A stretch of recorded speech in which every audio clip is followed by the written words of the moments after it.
মজা করে কলমি শাক দিয়ে দেশি চিংড়ি রান্না করেছি। এটা খেতে কিন্তু অসাধারণ লাগে। আর কি করলাম সে থাকবে আজকের ব্লগে। আসসালামু আলাইকুম, সবাই কেমন আছেন? আশা করি সবাই ভালো আছেন। আলহামদুলিল্লাহ আমিও ভালো আছি।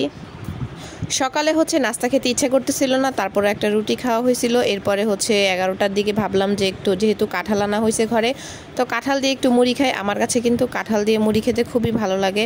অনেকের কাছেই এটা অপছন্দের খাবার। কাঁঠাল বললেই তারা ওয়াক ওয়াক করে, কেন যে জানি না। এটা কিন্তু আমাদের জাতীয় ফল, আমার কাছে তো খুবই ভালো লাগে। এটা শুধু গরমকালেই পাওয়া যায়, গরম লাগে তো কি করার। কাঁঠাল তো খেতে খুবই ভালো লাগে আমার কাছে, তবে সব কাঁঠাল না, একটু শক্ত টাইপের কাঁঠালগুলা। আর এরপর দেখলাম আমু রান্না করতেছে কই মাছ পটল দিয়ে। এরপর 2-3টা ঢেঁড়স আমাদের গাছের, তো এই কয়েকটা ঢেঁড়স এনে ভাজি করলো একদম অল্প, যেহেতু এই তাওয়ার মধ্যে দিয়ে আসলে ভাজি করতেছে। আর এখানে আম্মু দেখলাম কলমি শাক ধুয়ে আনছে, পরে বললাম দাও এগুলোকে আমি কাটি। আম্মু চাইছিল রান্না করতে, পরে আমি বললাম যে চিংড়ি মাছ আছে যেহেতু দেশি, তো ওইটা দিয়ে আজকে ভাজি করি, তাহলে খেতে ভালো লাগবে। তো আমি একটু হাতে হাতে করতেছিলাম। আইসা তো কয়েকদিন কিছুই করিনি, নিজের মতোই ছিলাম।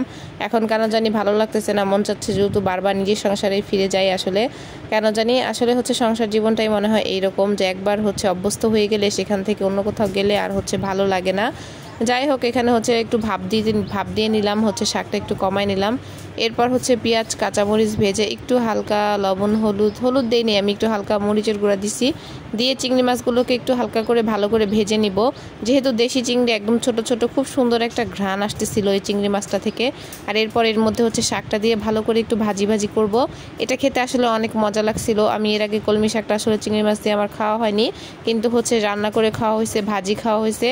তো প্রথম অন্যরকম একটা টেস্ট পেলাম, দেখতেও অনেক লোভনীয় লাগছে, খেতে তো অসম্ভব মজা লাগছে গরম গরম ভাতের সাথে। তো আজকে দুপুরে কই মাছ ভুনা আর শাক ভাজি আর একটা ভর্তাও ছিল। তো তারপরে রাতের জন্য আম্মু রান্না করবে। তো এখানে কিছু অল্প অল্প তরকারি ছিল, সব মিক্স করে একটা মাছ দিয়ে রান্না করবে। তো কী দিয়ে কী রান্না করবে সেটা তো একটু পরে দেখতেই পারবেন। তো আগেই বলে নিতেছি, আমার পেজটা যারা নতুন এবং আমার ভিডিওটা দেখতেছেন অবশ্যই একটু লাইক কমেন্ট করে পাশে থাকবেন, এবং আমার পেজটা ভালো লাগলে অবশ্যই ফলো করে দিয়ে পাশে থাকবেন। তো এখানে মশলাটা কষাই নিতেছিলাম, আসলে এখন রান্নার কাছে আসি না বলতে গেলে। তো এই তাও এখানে একটু করতেছি। তারপর মশলাটা ভালো করে কষানো হওয়ার জন্য একটু পানি দিব। পানি দিলে কিন্তু মশলাটা খুব ভালোভাবে কষে যাবে, গন্ধ আসবে না। আর মশলাটা যদি ভালোভাবে না কষানো হয় কিন্তু একটা গন্ধ আসে, ভাত খাওয়ার সময় আসলে খাওয়া যায় না। এখানে বেগুন ছিল, একটু পটল ছিল, আলু, কাঁঠালের বিচি, আর এরপরে দুন্দুলও থাকবে। এগুলো আগে দিয়ে দিছি। এরপর দুন্দুল তরকারিটা আমি দিয়ে দিলাম, সাথে দিয়ে ভালো করে মিক্স করতে হবে। মানে বারবার পাতিলটা সরে যাচ্ছিল, লুসনি খুঁজে পাচ্ছিলাম না হাতের কাছে। আর বাঙালি বলে কথা, লুসনি যদি না পাই তখন তো উড়নার এক সাইড ধরেই তরকারি নাড়া দেওয়া শুরু করে দেই। এটা কিন্তু আমরা সবাই করি। তরকারিটা বসিয়ে দিয়ে আমি এরপর চলে যাই গোসল করতে। তারপর এখানে বাকিটা আম্মু দেখে। আর এখানে আমার ছোট বোন একটু গুঁড়া মাছ ছিল ভাজা, ওইটার ভর্তা করছে।